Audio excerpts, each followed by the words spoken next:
Hi all, welcome back to my channel homely blogs in Kannada. ಈ ವಿಡಿಯೋದಲ್ಲಿ ನಾನು ನಮ್ಮ ಮನೆಯಲ್ಲಿ ಯುಗಾದಿ ಹಬ್ಬನ ಹೇಗೆ ಆಚರಣೆ ಮಾಡಿದ್ವಿ ಅನ್ನೋದನ್ನು ಶೇರ್ ಮಾಡ್ತಾ ಇದ್ದೀನಿ. ವಿಡಿಯೋ ನಿಮಗೆಲ್ರಿಗೂ ಇಷ್ಟ ಆಗ್ಬೋದು. ಇಷ್ಟ ಆದರೆ ಪ್ಲೀಸ್ ಒಂದು ಲೈಕ್ ಕೊಡೋದನ್ನು ಮರಿಬೇಡಿ. ಯುಗಾದಿ ಹಬ್ಬ ನಾನು ಲಾಸ್ಟ್ ವಿಡಿಯೋದಲ್ಲಿ ಹಾಕಿದ್ದೆ, ಹಬ್ಬಕ್ಕೆಲ್ಲ ಹೇಗೆ ಪ್ರಿಪೇರ್ ಆಗಿದೆ ಅಂತ. ಮತ್ತು 6:15 7:30ವರೆಗೂ ಒಳ್ಳೆ ಮುಹೂರ್ತ ಇತ್ತು. ಸೂರ್ಯೋದಯ ಟೈಮಲ್ಲಿ ನಾನು ಪೂಜೆನ ಮುಗಿಸ್ಕೊಂಡೆ. ನೋಡಿ, ಪೂಜೆ ಮಾಡೋ ಟೈಮಲ್ಲಿ ಕರೆಕ್ಟಾಗಿ ನಮ್ಮನೆ ದೇವ್ರ ಮನೆ ಒಳಗಡೆ ಸೂರ್ಯನ ಕಿರಣಗಳು ಬೀಳ್ತಾ ಇತ್ತು. ತುಂಬ ಖುಷಿ ಆಯಿತು ನನಗೆ. ಅದನ್ನು ಹಾಗೆ ಕ್ಯಾಪ್ಚರ್ ಮಾಡಿದ್ದೀನಿ. ಪೂಜೆ ಎಲ್ಲ ಮುಗಿಸ್ಕೊಂಡು ನಾವು ತಿಂಡಿಗೆ ಚಿತ್ರಾನ್ನ ಮಾಡಿದ್ದೆ, ಮಾವಿನಕಾಯಿ ಚಿತ್ರಾನ್ನ ಮಾಡಿದ್ದೆ. ತಿಂಡಿ ಎಲ್ಲ ಮುಗಿಸ್ಕೊಂಡು ನಾನು ತುಂಬ ಬಿಸಿಲು ಸೆಕೆ ಎಲ್ಲ ಇತ್ತಲ್ವ, ಅದಕ್ಕೆ ಬೆಳಗ್ಗೆನೇ ಒಬ್ಬಟ್ಟಿಗೆಲ್ಲ ಬೇಯಿಸಿಟ್ಬಿಡೋಣ ಅಂತ ಹೇಳಿ ನಾನು ಒಬ್ಬಟ್ಟಿಗೆ ಕೂಡ ಬೇಯಿಸ್ಕೊಳ್ತಾ ಇದ್ದೀನಿ. ನಾನು ಇಲ್ಲಿ ತೊಗರಿಬೇಳೆ ಒಬ್ಬಟ್ಟನ್ನ ಮಾಡೋಣ ಅಂತ ಹೇಳಿ ಬೇಯಿಸ್ಕೊಳ್ತಾ ಇದ್ದೀನಿ. ನಿಜ ಹೇಳಬೇಕು ಅಂದರೆ ನಾನು ಕಾಯಿ ಒಬ್ಬಟ್ಟನ್ನ ಚೆನ್ನಾಗಿ ಮಾಡ್ತೀನಿ, ಬೇಳೆ ಒಬ್ಬಟ್ಟು ಅಷ್ಟು ಚೆನ್ನಾಗಿ ನನಗೆ ಬರೋದಿಲ್ಲ. ಬಟ್ ಈ ಸರಿ ತುಂಬ ಚೆನ್ನಾಗಿ ಬಂದಿತ್ತು. ಮತ್ತು ಸ್ವೀಟ್ ಎಲ್ಲನೂ ಅಷ್ಟೇ ಕರೆಕ್ಟಾಗಿ ಹಾಕಿದ್ದೆ. ತುಂಬ ಖುಷಿ ಆಯಿತು ನನಗೆ. ಮತ್ತು ನೋಡಿ, ಈ ಥರ ಪ್ರಿಪೇರ್ ಆಗಿದ್ದೀನಿ. ಸಣ್ಣ ಈರುಳ್ಳಿ ಎಲ್ಲ ಬಿಡಿಸಿಟ್ಕೊಂಡಿದ್ದೀನಿ, ಮತ್ತು ಪಲ್ಯಕ್ಕೆ ತರಕಾರಿ ಎಲ್ಲ ಹೆಚ್ಚಿಟ್ಕೊಂಡಿದ್ದೀನಿ, ಬೆಲ್ಲ ಎಲ್ಲ ಪುಡಿ ಮಾಡಿ ಇಟ್ಕೊಂಡಿದ್ದೀನಿ. ಮತ್ತು ಇದು ಬಂದು ಹೋಳಿಗೆ ಮಾಡೋ ಪೇಪರ್ ಅಂತ ತೊಗೊಂಬಂದಿದ್ದಾರೆ ಹಬ್ಬಿ. ಇದರಲ್ಲೇ ನಾನು ಹೋಳಿಗೆ ಕೂಡ ಮಾಡಿದೆ. ತುಂಬ ಈಸಿ ಅಂತ ಅನ್ನಿಸ್ತು ನನಗೆ.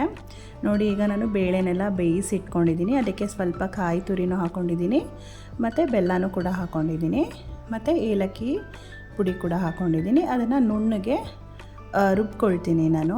ಅದು ರುಬ್ಕೊಂಡಾಗೂ ಅಷ್ಟೇ ತುಂಬ ಚೆನ್ನಾಗಿ ಬಂತು, ಕರೆಕ್ಟಾಗಿ ಹದವಾಗಿ ಬಂತು. ಮತ್ತು ನಾನಿಲ್ಲಿ ಒಬ್ಬಟ್ಟಿಗೆಲ್ಲ ರೆಡಿ ಮಾಡಿಟ್ಟು ನಾನು ಹೋಳಿಗೆ ಸಾಂಬಾರು ಮಾಡೋಣ ಅಂತ ಹೇಳಿ ಮಾಡ್ಕೊಳ್ತಾ ಇದ್ದೀನಿ. ಈ ಹೋಳಿಗೆ ಸಾಂಬಾರು ಬಂದು ಅಮ್ಮ ಹೇಗೆ ಮಾಡ್ತಾರೋ ಹಾಗೆ ನಾನು ಕೂಡ ಮಾಡೋದು. ಇದರಲ್ಲಿ ಸಿಂಪಲ್ಲಾಗಿ ರಸಮ್ ಕೂಡ ಮಾಡ್ಕೊಳ್ತಾರೆ, ಬಟ್ ನಾನು ಈ ಥರ ಮಾಡ್ತೀನಿ. ಇಲ್ಲಿ ಬಂದು ಸ್ವಲ್ಪ ಎಣ್ಣೆ ಮತ್ತು ಸ್ವಲ್ಪ ತುಪ್ಪನ ಹಾಕ್ಕೊಂಡಿದ್ದೀನಿ. ಮೆಣಸು ಮತ್ತು ಜೀರಿಗೆ ಕೂಡ ಹಾಕ್ಕೊಂಡಿದ್ದೀನಿ. ಈ ಸಾಂಬಾರಿಗೆ ಸಣ್ಣ ಈರುಳ್ಳಿ ಬಳಸಿದ್ರೆ ತುಂಬ ಚೆನ್ನಾಗಿರುತ್ತೆ. ಅಂದರೆ ನಾಟಿ ಈರುಳ್ಳಿನ ಬಳಸಿದ್ರೆ ತುಂಬ ಚೆನ್ನಾಗಿರುತ್ತೆ. ಬಿಡಿಸೋದು ತುಂಬ ಕಷ್ಟ. ಅದಕ್ಕೆ ನಾನು ಫಸ್ಟೇ ಎಲ್ಲ ಹಬ್ಬ ನಾಳೆ ಅಂತಲೇ ಪ್ರಿಪೇರ್ ಆಗಿದ್ದೆ ಅಂತ ಹೇಳಿದ್ನಲ್ಲ, ಎಲ್ಲ ಬಿಡಿಸಿಟ್ಕೊಂಡಿದ್ದೆ. ಸೊ ಈಸಿ ಆಯಿತು ನನಗೆ. ಮತ್ತು ಸ್ವಲ್ಪ ಬೆಳ್ಳುಳ್ಳಿ ಕೂಡ ಆ್ಯಡ್ ಮಾಡ್ಕೊಂಡಿದ್ದೀನಿ. ಇದನ್ನೆಲ್ಲನೂ ಚೆನ್ನಾಗಿ ಫ್ರೈ ಮಾಡ್ಕೊಳ್ತೀನಿ. ನೀವು ಫ್ರೈ ಮಾಡಿ ಚೆನ್ನಾಗಿ ರುಬ್ಬಿ ಈ ಸಾಂಬಾರು ಮಾಡೋದ್ರಿಂದ ಟೇಸ್ಟ್ ಇನ್ನೂ ತುಂಬ ಚೆನ್ನಾಗಿರುತ್ತೆ ಅಂತಲೇ ಹೇಳ್ಬೋದು.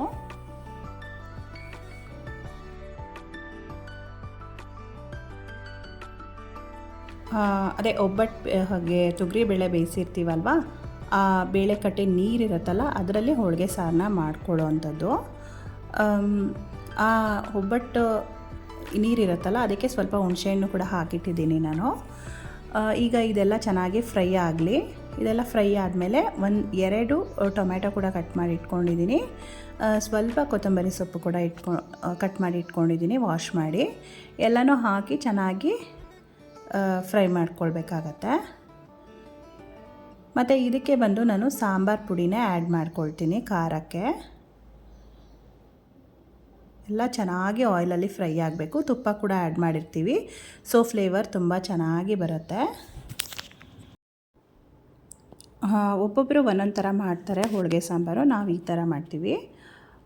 ಇದನ್ನು ಹಾಗೆ ರಸಮ್ ಥರ ಕೂಡ ಬೇಳೆಕಟ್ಟು ನೀರಲ್ಲಿ ಮಾಡ್ತಾರೆ, ಬಟ್ ಈ ಥರ ಮಾಡಿದ್ರೆ ಚೆನ್ನಾಗಿರುತ್ತೆ ಅಂತ ಹೇಳಿ ಮಾಡ್ತಾಯಿದ್ದೀನಿ. ಇದು ಬಂದು ನೆಕ್ಸ್ಟ್ ಡೇ ಇನ್ನೂ ತುಂಬ ಟೇಸ್ಟಿಯಾಗಿರುತ್ತೆ ಅಂತ ಹೇಳ್ಬೋದು. ಈ ಥರ ಸಾಂಬಾರು ಮಾಡಿದ್ರೆ ನೀವು ಒಬ್ಬಟ್ಟಿನ ಸಾರು ನೆಕ್ಸ್ಟ್ ಡೇಗೆ ಇನ್ನೂ ತುಂಬ ಟೇಸ್ಟ್ ಕೊಡುತ್ತೆ ಇದು. ಅದಕ್ಕೆ ನಾವು ಜಾಸ್ತಿ ಮಾಡಿ ಇಟ್ಬಿಡ್ತೀವಿ, ನೆಕ್ಸ್ಟ್ ಡೇಗೂ ಕೂಡ ಚೆನ್ನಾಗಿರುತ್ತೆ ತಿನ್ನೋಕ್ಕೆ ಅಂತ ಹೇಳಿ ಸ್ವಲ್ಪ ಕ್ವಾಂಟಿಟಿ ಜಾಸ್ತಿನೇ ಮಾಡಿಟ್ಟಿರ್ತೀನಿ ನಾನು.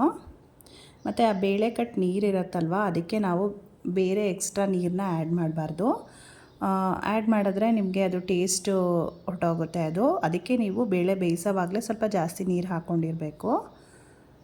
ಮತ್ತು ನೋಡಿ, ಇದಕ್ಕೆ ನಾನು ಸ್ವಲ್ಪ ಕೊತ್ತಂಬರಿ ಸೊಪ್ಪು, ಕಾಯಿ ತುರಿ ಕೂಡ ಹಾಕ್ಕೊಂಡಿದ್ದೀನಿ.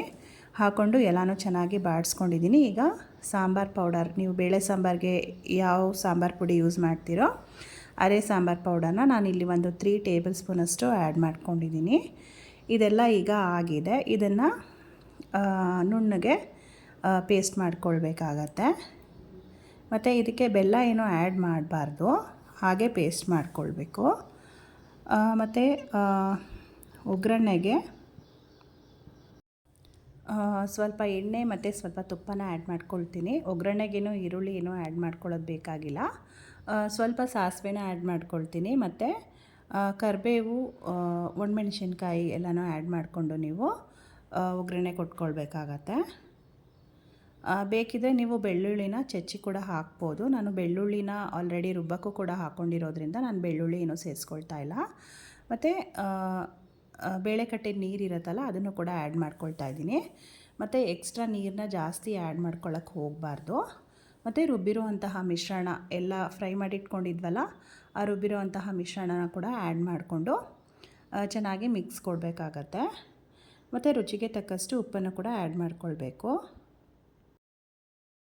ಮತ್ತು ಹೋಳಿಗೆ ಸಾಂಬಾರು ಅಂದರೆ ಸ್ವಲ್ಪ ಸ್ವೀಟ್ ಕೂಡ ಇರಬೇಕಲ್ವ. ಆ ಸಾಂಬಾರು ಒಳಗಡೆಗೆ ಸ್ವಲ್ಪ ಬೆಲ್ಲನ ಹಾಕ್ತಾರೆ, ಕೆಲವರು ಹೂರಣನ ಕೂಡ ಹಾಕ್ಕೊಳ್ತಾರೆ. ನಾನಿಲ್ಲಿ ಸ್ವಲ್ಪ ರುಬ್ಬಿಟ್ಕೊಂಡಿದ್ನಲ್ಲ ಒಬ್ಬಟ್ಟಿಗೆ ಅಂತ ಹೇಳಿ ಆ ಹೂರಣನೇ ಆ್ಯಡ್ ಮಾಡ್ಕೊಳ್ತಾ ಇದ್ದೀನಿ.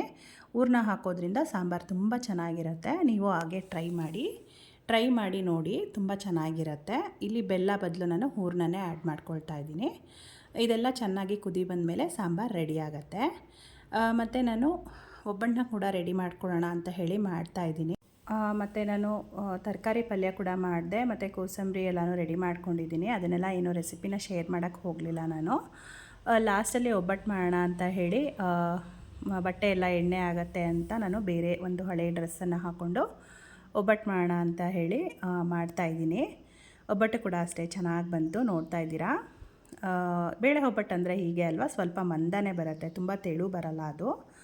ಹಾಗೆ ನಾನು ಸ್ವಲ್ಪ ಮಂದಕ್ಕೆ ಚೆನ್ನಾಗಿ ಬಂತು.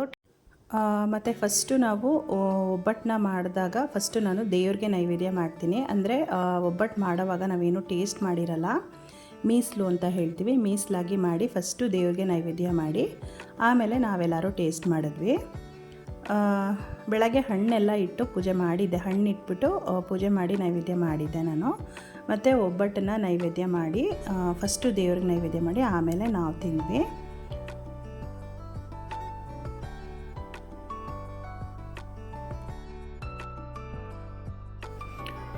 ನಮ್ಮ ಹಬ್ಬಗಳೇ ಹಾಗೆ ಅಲ್ವಾ, ನಾವು ಎಲ್ಲ ಹಬ್ಬಗಳನ್ನು ಡಿಫ್ರೆಂಟಾಗಿ ಆಚರಿಸ್ತೀವಿ. ಡಿಫ್ರೆಂಟ್ ಅಡುಗೆಗಳು ಮಾಡಿಕೊಂಡು ನಾವು ಹಬ್ಬಗಳನ್ನು ಆಚರಿಸ್ತೀವಿ. ನಮ್ಮ ಹಬ್ಬಗಳು ನನಗೆ ತುಂಬ ಇಷ್ಟ ಅಂತ ಹೇಳ್ಬೋದು. ದೀಪಾವಳಿನ ದೀಪ ಹಚ್ಚಿ ಆಚರಿಸ್ತೀವಿ. ಯುಗಾದಿ ಹಬ್ಬನ ಎಷ್ಟು ಚೆನ್ನಾಗಿ ಬರಮಾಡ್ಕೊಳ್ತೀವಿ ನಾವು ಮನೆಯಲ್ಲಿ. ಒಬ್ಬಟ್ಟು ಅಡುಗೆಗಳೆಲ್ಲ ಮಾಡಿ ಎಷ್ಟು ಚೆನ್ನಾಗಿ ಬರಮಾಡ್ಕೊಳ್ತೀವಲ್ವ. ನನಗೆ ಎಲ್ಲ ಹಬ್ಬಗಳು ಇಷ್ಟ. ಯುಗಾದಿ ಹಬ್ಬಕ್ಕೆ ಮತ್ತು ಬೇವು ಬೆಲ್ಲ ಬೆಳಗ್ಗೆ ಎಣ್ಣೆ ಸ್ನಾನ ಎಲ್ಲ ಮಾಡಿಕೊಂಡು ಪೂಜೆ ಎಲ್ಲ ಮುಗಿಸಿ ಬೇವು ಬೆಲ್ಲ ಎಲ್ಲ ತೊಗೊಳ್ತೀವಿ. ಮತ್ತು ಅದಕ್ಕೆ ಸಂಬಂಧಪಟ್ಟ ಶ್ಲೋಕಗಳನ್ನು ಕೂಡ ಹೇಳಿಕೊಂಡು ಬೇವು ಬೆಲ್ಲ ತಿಂದ್ವಿ ನಾವು ಕೂಡ.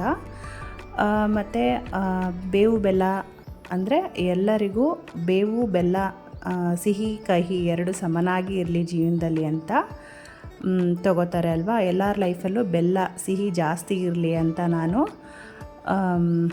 ದೇವರಲ್ಲಿ ಕೇಳ್ಕೊಳ್ತೀನಿ. ನಾನು ಅಷ್ಟೇ ನಮ್ಮ ಲೈಫಲ್ಲಿ ಸ್ವಲ್ಪ ಸಿಹಿ ಜಾಸ್ತಿ ಇರಲಪ್ಪ ಅಂತಲೇ ಬೇಡ್ಕೊಂಡೆ. ಮತ್ತು ಎಲ್ಲರಿಗೂ ಹೊಸ ವರ್ಷದ ಶುಭಾಶಯಗಳು, ಅಂದರೆ ಯುಗಾದಿ ಹಬ್ಬದ ಶುಭಾಶಯಗಳು. ನೋಡಿ, ನನಗೆ ಒಬ್ಬಟ್ಟು ಸರಿಯಾಗಿ ಮಾಡೋಕ್ಕೆ ಬರ್ತಾ ಇರಲಿಲ್ಲ. ಈ ವರ್ಷ ಎಷ್ಟು ಚೆನ್ನಾಗಿ ಒಬ್ಬಟ್ಟು ಮಾಡಿದ್ದೀನಿ ಅಂತ ನನಗೂ ತುಂಬ ಖುಷಿಯಾಯಿತು. ಹಬ್ಬಕ್ಕೆ ಏನೇನು ಅಡುಗೆ ಮಾಡಿದ್ದೆ ಅಂತ ನಾನು ಇಲ್ಲಿ ಕ್ವಿಕ್ಕಾಗಿ ತೋರಿಸ್ಬಿಡ್ತೀನಿ. ಒಬ್ಬಟ್ಟು ಮಾಡಿದ್ದೆ, ಮತ್ತು ಹೋಳಿಗೆ ಸಾಂಬಾರು ಮಾಡಿದ್ದೆ. ಹೋಳಿಗೆ ಸಾಂಬಾರು ರೆಸಿಪಿ ಶೇರ್ ಮಾಡಿದ್ದೀನಿ, ನೀವು ಟ್ರೈ ಮಾಡಿ, ತುಂಬ ಚೆನ್ನಾಗಿರುತ್ತೆ. ಮತ್ತು ಬೆಳಗ್ಗೆ ಮಾಡಿದ್ದು ಮಾವಿನಕಾಯಿ ಚಿತ್ರಾನ್ನ ಕೂಡ ಇತ್ತು. ಮತ್ತು ಇಲ್ಲಿ ನಾನು ಕ್ಯಾರೆಟು ಬೀನ್ಸ್ ಪಲ್ಯ ಮಾಡಿದ್ದೆ, ಕೋಸಂಬರಿ ಕೂಡ ಮಾಡಿದ್ದೆ. ಇಷ್ಟು ಅಡುಗೆಗಳನ್ನು ಮಾಡಿದ್ದೆ, ಮತ್ತು ಸಂಡಿಗೆ ಕೂಡ ಹಾಕಿದ್ದೆ. ಎಲ್ಲ ಅಡುಗೆಗಳು ಅಷ್ಟೇ ತುಂಬ ಟೇಸ್ಟಿಯಾಗಿ ಬಂದಿತ್ತು. ಈ ಹೋಳಿಗೆ ಸಾಂಬಾರು ರೆಸಿಪಿ ಬಂದು ಅಮ್ಮನ ರೆಸಿಪಿ ಅಂತಲೇ ಹೇಳ್ಬೋದು. ಎಲ್ಲರೂ ಟ್ರೈ ಮಾಡಿ ನನಗೆ ಹೇಳಿ, ಕಮೆಂಟ್ ಮಾಡಿ ಹೇಗೆ ಬಂದಿತ್ತು ಅಂತ. ವಿಡಿಯೋ ಇಷ್ಟ ಆದರೆ ಪ್ಲೀಸ್ ಲೈಕ್ ಮಾಡಿ, ಶೇರ್ ಮಾಡಿ, ಕಮೆಂಟ್ ಮಾಡಿ. ಇನ್ನೂ ಸಬ್ಸ್ಕ್ರೈಬ್ ಆಗಿಲ್ಲ ಅಂದರೆ ಪ್ಲೀಸ್ ಸಬ್ಸ್ಕ್ರೈಬ್ ಮಾಡ್ಕೊಂಡು ನೋಡಿ. Thank you for watching.